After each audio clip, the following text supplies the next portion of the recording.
Do you have a question about Disney World that you're afraid people are going to judge you for asking? Because that's our favorite kind of question to answer. We are digging deep and honing in on those tough and bizarre and possibly even easy peasy and super embarrassing Disney World questions for you today on DFV Guide.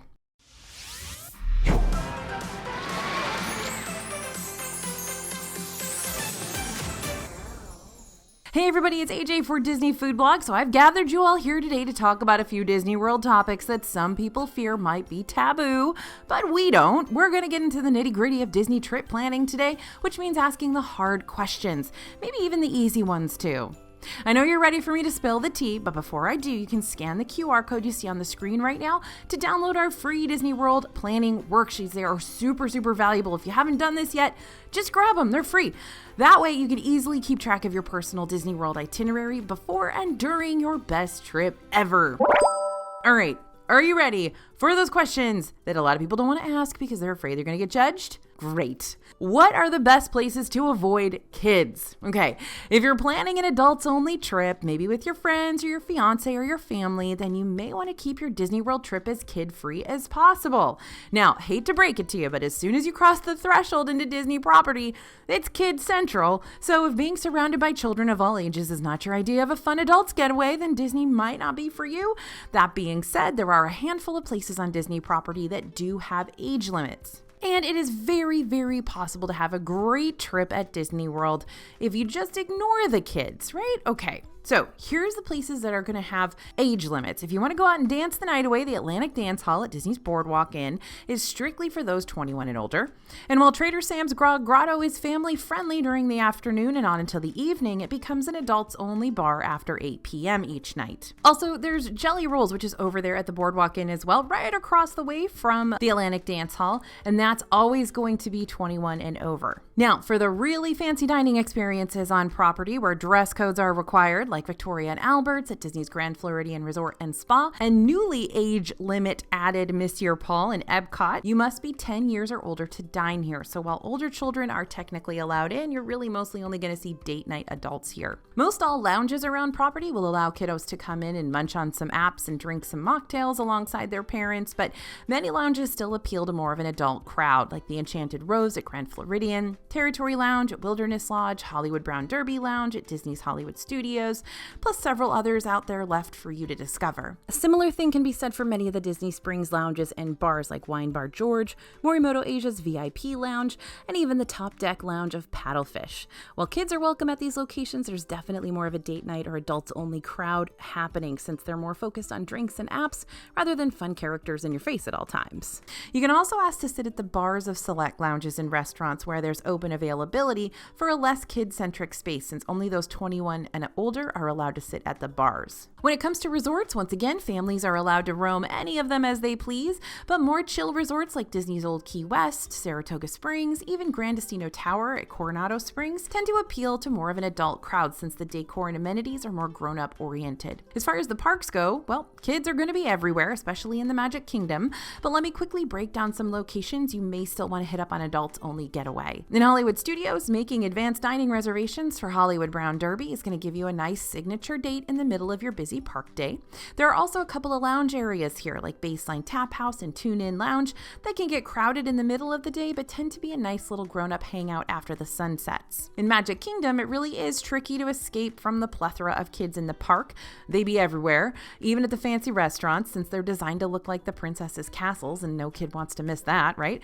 But some of the animatronic-based shows like the Hall of Presidents and Carousel of Progress tend to be less kid-centric because they're more slow-going and informative than the rest of the attractions. But that makes them the perfect spot to sit and get some of that sweet AC and enjoy a classic performance while you're at it. In Animal Kingdom, Nomad Lounge is my go-to for a nice afternoon pick-me-up with friends. There's also a lot of quiet areas around the park throughout the walking trails or next to some of the quick services and kiosks where you can just take it easy and be away from not just kids, but like everybody. And finally, in Epcot, the Whole World Showcase is a great area to just eat, drink, shop, and travel to 11 different countries all in one place. Kids will be plentiful around these parts, but there are enough grown-up activities and kid activities too to keep everyone happy and entertained. Okay, next question that you are too scared to ask. Is Genie Plus a scam? Okay, Disney Genie Plus has built itself quite the reputation over these past couple of years, so let's cut to the chase because I told you I'm not holding anything back today. I understand how guests can feel like this premium planning tool is like a scam. After all, it does a lot of the same things that the free FastPass Plus system used to do, giving us the opportunity to bypass those main queue lines in exchange for much shorter queues, only now it charges us for it, a flux price that could be $15 to $35 per person per day, depending on the day you visit. But when you pay for this service, you're not paying for nothing. Genie Plus still manages to help you collect lightning lanes, those shorter queue lines, throughout the day so that you don't have to worry about wasting all your time in line. That being said, there are some times that buying Genie Plus is totally unnecessary and will feel more like a waste of time and money rather than a helpful companion throughout your day. Here are the times when we avoid buying Genie Plus during our park visits. First, during non-peak season, so when school is back in session toward the end of August and throughout September, lines for rides become way more manageable, and having Genie Plus doesn't help as much as it could kind of during that time frame. You can get an idea of when Disney will be expecting lower crowd levels just by looking at their date-based ticket prices on the Disney World website. If you're seeing ticket prices toward the lower end of the spectrum, you're probably not going to need Genie Plus as much as you would when ticket prices are hitting their peak. Now, when you're visiting Epcot and Animal Kingdom, sometimes it's not worth getting Genie Plus in those parks. Epcot does have some rides that build up pretty hefty lines, like Remy's Ratatouille Adventure and Frozen Ever After, but hypothetically speaking, you should still be able to manage all the rides you want to ride in one day, especially if you get an early start to the day or stay in the park until it closes. Even if ride lines are looking a little hectic while you're at Epcot, there's so much to do here besides riding things, so you can bide your time exploring the World Showcase or trying festival foods or watching performances or wandering through side exhibits and checking out the sea base aquariums. And that means you can still have a fun-filled afternoon while you're waiting for those ride lines to kind of simmer down. As far as Animal Kingdom is concerned, there's really not enough rides listed on the Lightning Lane options for Genie Plus to be worth your time and money, and that's because there aren't a lot of rides in the park in the first place. Once again, you can fill your day with other Animal Kingdom activities like wandering down the animal-lined walking trails, watching the shows, trying the different cultural snacks, or just taking in the sights for a bit. And another time we do not buy Genie Plus. I have learned my lesson on this one, everybody. When you arrive too late. So lightning lanes do book up, especially during a busy park day. So if you plan on arriving at the parks later, or you're already at the parks and you're thinking about buying Genie Plus when it's already getting into the afternoon, you're going to start off at a disadvantage. There's a good chance that many of the rides you're wanting a lightning lane for might already be taken, or if they're not, they'll have the next available return time way later on in the evening. Okay, next question we hear all the time, but a lot of people are too afraid to ask is, which is better, Disney World or Disneyland? So that's hard because it's choosing a favorite child, right? Disney World and Disneyland are two solid Disney vacation destinations with similar and completely unique theme park offerings. And while I could probably take up the rest of the video talking about this topic, I just skip over to the summary and you can check out some of our more specific Disneyland versus Disney World videos when you get the chance. Sound good? Okay, great. But if you're looking for just more of everything, then Disney World in Orlando is going to be a better fit for you.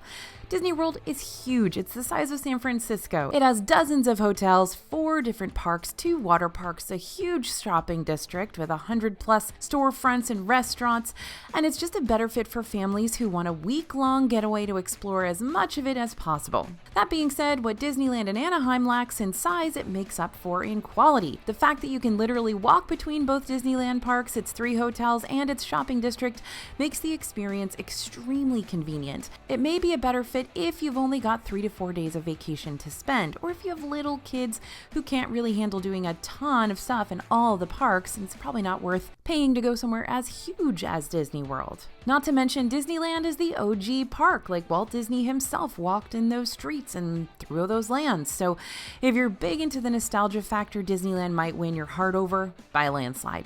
Otherwise, both park offerings have their own unique charm. They have a lot of similar rides, each have some unique and specific rides that the other parks don't have. They've both got great food, fun attractions, breathtaking fireworks displays, and that quintessential Disney magic. So it really just boils down to personal preference in the end. Now, can I go to the hotels if I'm not staying there? Don't want to pay top dollar to stay in Grand Floridian Resort or Disney's Riviera? That's okay. You can still go to them and experience them. Now, I do get this question all the time. People are not sure they're allowed to go to the hotels if they're not paying for a room there, but Disney wants you to go. They want you to experience these hotels in the hopes that maybe you will pay for a room there next time, right? So the Disney resorts are free for anyone to pop in and check out. You can book dining reservations, take part in activities like archery classes at Fort Wilderness or boat rentals at any of the hotel boat docks. You can shop in the gift shops. Just make a day of exploring the different hotels. However, keep these two things in mind if you plan on doing a resort hopping day during your trip.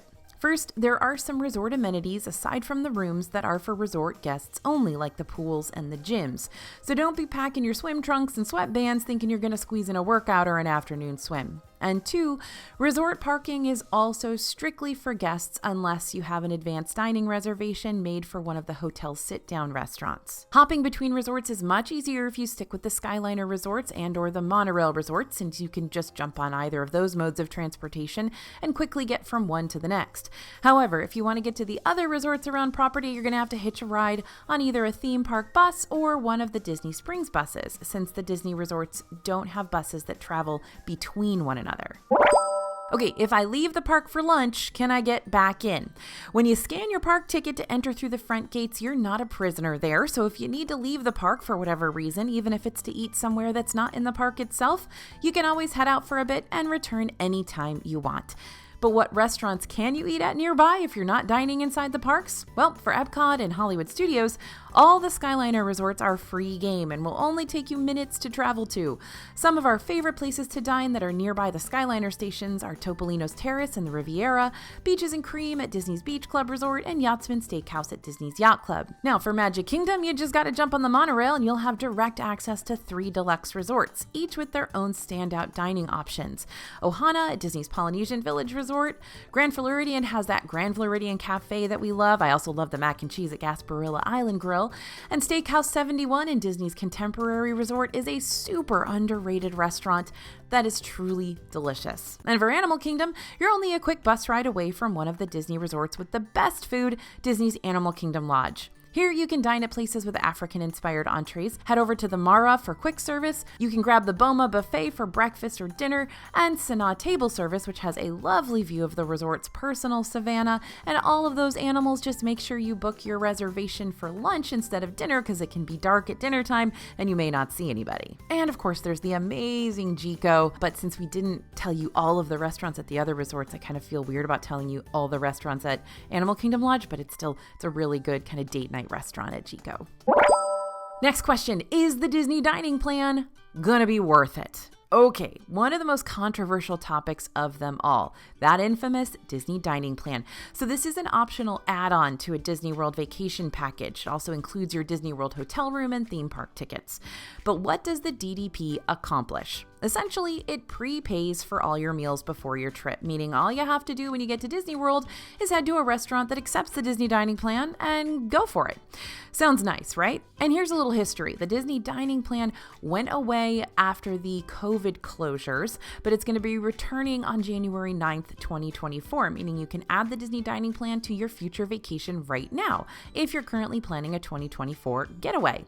But hold on, before you decide to purchase the Disney dining plan or not, you need to know about the big pros and cons. First, let's quickly cover some of those advantages. If you go ahead and prepay for all your meals, then you don't have to think about any out-of-pocket costs when you dine if you don't want to, except for tipping. Heads up, gratuities not included.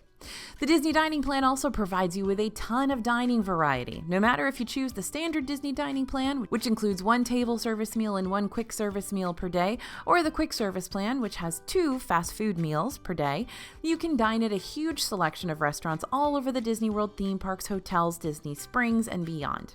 That also includes a variety of character meals, which can be a major advantage to this dining plan since you'll not only be dining on a lot of food, you'll also be able to meet and greet with favorite Disney characters too. And now, some of the disadvantages.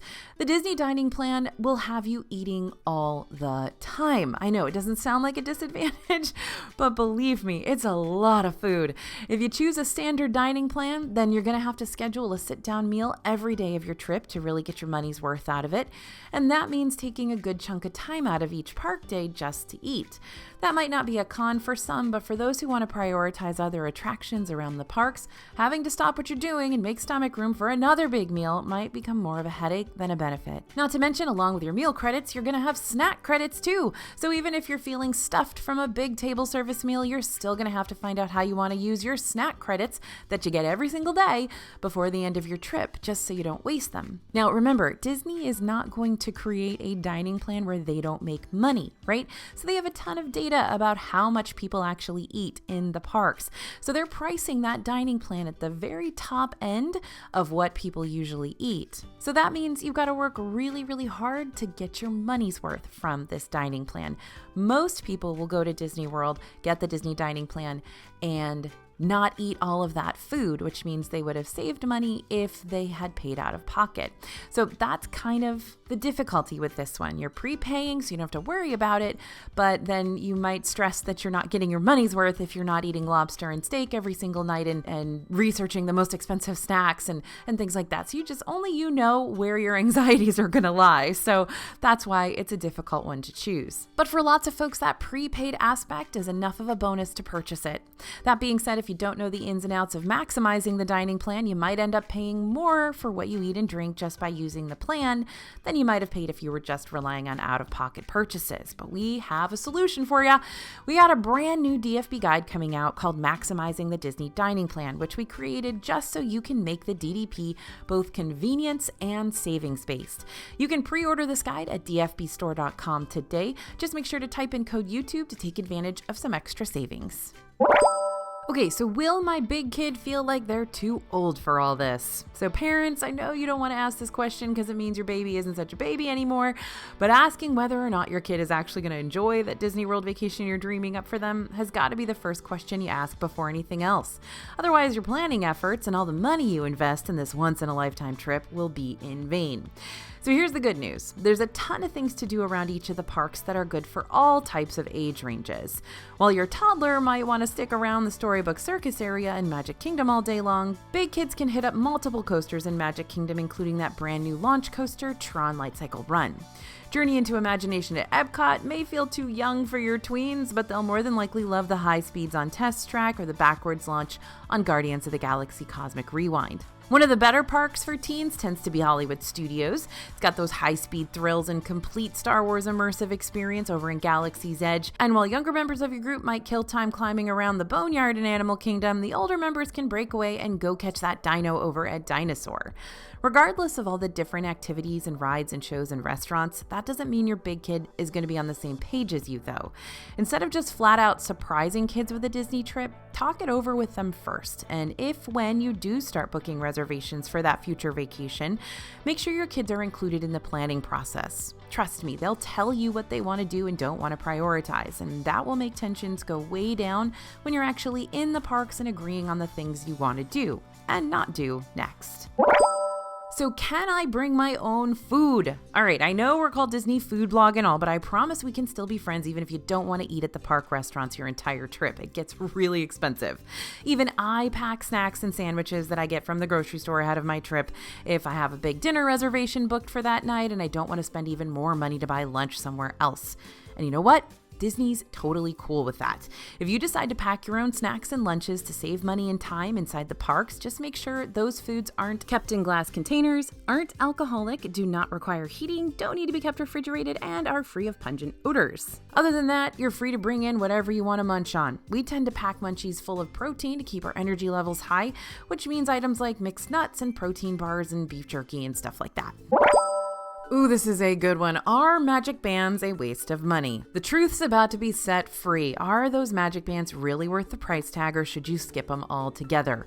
It is 1,000% personal preference. Once upon a time, you used to be able to get a free magic band for your family when you booked a Disney World hotel room, which could unlock your hotel room, make purchases around property with a linked credit card, hold your theme park tickets, etc. But once the Magic Mobile feature was introduced on My Disney Experience app, which basically does most of the same things as a magic band, just on your phone, the free bands have since been retired, though you can still purchase them at several Disney World gift shops for around $30, depending on if you want a basic band or one with more bling.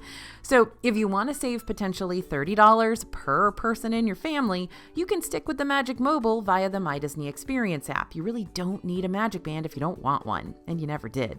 However, you may want one. They do come in a lot of fun colors and design, and they've become as much of an accessory to sport around the parks as mini ears nowadays. Not to mention, the new Magic Band Plus comes with that interactive park feature you won't find on your Magic Mobile, including colorful lighting that syncs with shows and rides and immersive touch points and games that'll let you explore the parks in a different way. And if you have Magic Band left over from a previous Disney trip, you can always use that same Magic Band and link it to your upcoming trip. That way, you get the best of both worlds. You can have a Magic Band, but you don't have to pay more money to get another one. Along the same lines, are deluxe hotels worth all that money? If you want to feel ultra bougie on vacation, Disney's got resorts for that. The Disney World hotels are broken up into 3 different categories, with deluxe resorts being the highest cost of the bunch. And that means you're sometimes paying $1,000 or more per night. But is that premium price tag worth it? Let's review. For starters, there's a reason why the deluxe resorts tend to be so popular despite those steep prices, and that's for their top tier amenities. These hotels have multiple pools, they've got fitness centers, room service, at least at the Grand Floridian right now, and even club level and concierge accommodations for an additional fee. The dining options at the deluxe hotels are plentiful too. While the value resorts only offer food court dining and the moderate resorts are typically limited to just one table service restaurant, if that, the deluxe resorts offer multiple table service restaurants, some of which are the best dining in Disney World. I'm talking about options like Storybook Dining at Artist Point with Snow White and Wilderness Lodge, California Grill in the Contemporary, Citrico's and Grand Floridian. So many good choices within steps of your room at all times. Many deluxe hotels will also offer you several transportation options to get you to and from the parks, and most deluxe hotels are usually pretty close, sometimes within walking distance to at least one of the parks. And then, of course, there's that extended evening hours benefit that deluxe resort guests can use at certain parks on certain nights, allowing them to stay an extra 2 hours inside the parks after everyone else has to leave. Another big perk, pun very much intended here, are the larger size guest rooms. Some Disney World hotels have notoriously tight accommodations, but the deluxe hotels are, more often than not, the exception to that rule. In some cases, you'll find that the deluxe hotels give you plenty of elbow room and multiple bathrooms. Very important factor, I don't care who you are. Okay, I sung the praises of the deluxe resorts. Let's look at the not so glamorous side of things now. You already know that deluxe resorts equals deluxe prices, but I'm not just talking about a couple hundred extra dollars. These can potentially be $700 to $1,500 per night depending on the hotel and what style room you choose, and that's even for standard rooms. We're not even talking about the suites. Regardless of whether a deluxe resort is close to a park or not, that's a whole lot of money for you to drop, especially if you're just planning on using your hotel as a place to sleep and shower and nothing more. You can easily stay at a value or moderate resort for lots less money, and you still won't be too terribly far away from the parks. Some of the values and moderates even have that Skyliner option, which is a great and very, very fast way to get to and from Hollywood Studios and Epcot. And don't forget, you don't have to stay in a deluxe resort to experience it. If there's a hotel you want to check out because you really vibe with the theming and the restaurants, then you can just go there. You won't even have to pay a visitor's pass or anything. You're free to come and go as you please, just as long as you remember that you won't be able to park at these resorts if you're not a guest at them or you don't have an advanced dining reservation for any of the resort's sit-down restaurants.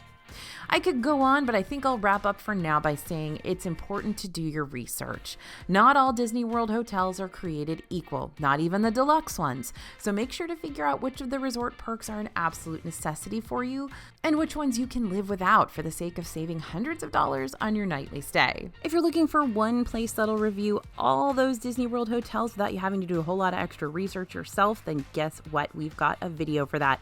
Check out our Ranking Every Disney World Hotel video after this. Plus for a fully detailed look into every single Disney World resort. But just keep in mind that information about the resorts does change and update regularly, so always be on the lookout for our most recent Disney hotel videos and news updates too. This next one is a really pertinent question for a lot of folks right now. Is it worth going while you're pregnant? Okay, we got quite a few mamas on the DFB squad, myself included. So here's what we've got to say about traveling around Disney World while you're pregnant. If you're worried that you're going to end up paying for theme park tickets and you're not going to get a whole lot of use out of them because you won't be able to ride anything while you're there and you'll wind up being that designated person who has to sit with all the stuff while everyone else gets to have the fun, then I can kind of put your worries at ease. Many of Disney World's rides cater to families, babies included, and that means many of those dark rides are not only infant safe but pregnancy safe too. This especially pertains to Magic Kingdom, where the majority of rides here are made for all ages. You're just not going to be able to ride any of the coasters like Tron Light Cycle Run, Seven Dwarfs Mine Train, Big Thunder Mountain Railroad, and Space Mountain.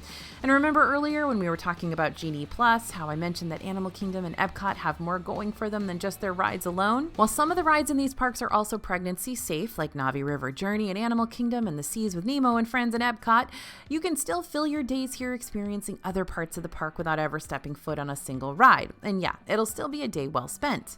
The park you're probably going to have the most concerns with ride-wise is Hollywood Studios, since it has the most thrilling rides among the 4 park options. There are still a couple of rides you'll be able to get on, like Mickey and Minnie's Runaway Railway and Toy Story Mania, but for the most part, you'll probably want to stick with the shows here. Good thing there are plenty of them to check out. Now that said, if you are a thrill ride junkie, if all you want to do is ride the most popular rides in Disney World, then I'm not going to sugarcoat it. You're not going to be able to do that. I've been to Disney World many times while pregnant, and for me, those rides are a big deal. And also, I like to have a glass of wine or two when I'm on vacation. And so that might really change the vibes of your trip. And especially when you're paying that much, if all you want to do is ride the coasters and you can't ride the coasters, then it may be time to choose a different vacation while you're pregnant. Another thing to think about is exactly how pregnant are you when you go to Disney World, right? Because it can get a little uncomfortable.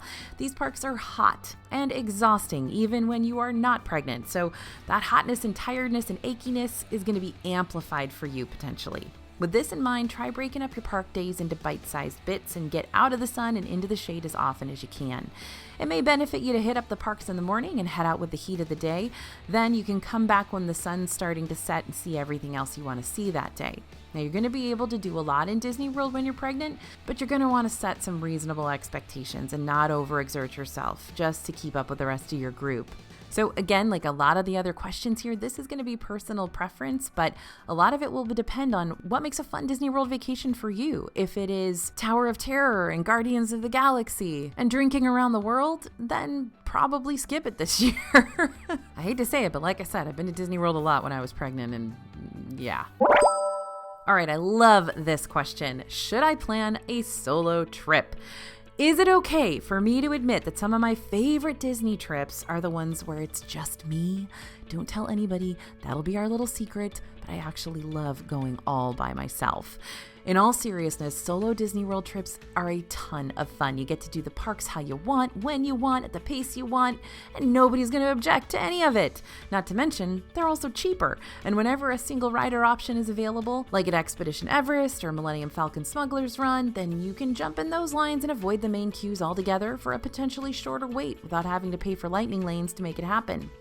A solo trip is not a great fit for everyone though, but if you've been holding off on that dream Disney trip, waiting for someone else in your family or a friend group to warm up to the idea, even though they keep dragging their heels and making excuses, then to put it bluntly, you probably don't really want to travel with them anyway, especially if you're afraid they're going to kill your excitement with apathy. So go, save the money, book the reservation, have yourself a me party. Nobody cares if you're dining alone at a restaurant. Nobody cares if you're riding a ride by yourself. Literally, you care more than anyone else around you, so just let it go and have fun. And finally, how do I keep the weather from ruining my trip? This might not be a question you're too afraid to ask, but you might be nervous to ask about things like hurricanes and is it really worth it to go to Disney World when it's just gonna rain every single day? Okay, so when you're in Disney planning mode, make sure the itinerary you're creating has some wiggle room just in case the weather decides to act up. And since this is Florida, the weather will act up. Make sure you pack rain gear like quick dry shorts and sturdy park sandals and ponchos so you don't have to pay for the overpriced Disney ones. hurricanes. Rain jackets, the works. I always bring an umbrella and a poncho, and if you see me paying for a poncho in Disney World because I forgot mine, no, you didn't. And don't let these storms catch you off guard. Although the weather in Orlando has the tendency to do a 180 even the day of your visit, it's good to keep an eye on the extended forecast and pack your suitcase with the predicted weather in mind. Also, this might be easier said than done, but try to have an open mind when it comes to dreary, drizzly Disney days. Just because it rains doesn't mean your whole day is a wash. Rainy days in the parks can see really low wait times and lower crowds. And although outdoor rides will have to temporarily close while a storm is in the area, indoor rides are going to remain open and indoor shows as well. And guess what? As soon as those outdoor rides reopen, it's going to be like rope drop. There'll be nobody in line. Now, the one type of storm that could put your park plans to a screeching halt are those hurricanes. We got an entire video that goes into detail about how to handle Disney when severe weather's in the area. But in general, you're going to want to keep the following things in mind. First, consider booking a Disney World hotel that's better suited to hurricane-like weather. Essentially, we're talking about hotels with fully enclosed access to restaurants and shops in the lobby, like the main building at Wilderness Lodge or the tower at Contemporary Resort. Or you can book suites with kitchens and kitchenettes directly in the room. Familiarize yourself with those cancellation policies and always listen to what the cast members are telling you. Disney will keep you updated on changing weather and advisories, so pay attention to their announcements and follow their advice to stay safe during the storm. If a storm gets too severe, then you'll be asked to shelter in place at your hotel, where Disney will be prepared with meal kits for a price and select entertainment like pop-up meet and greets.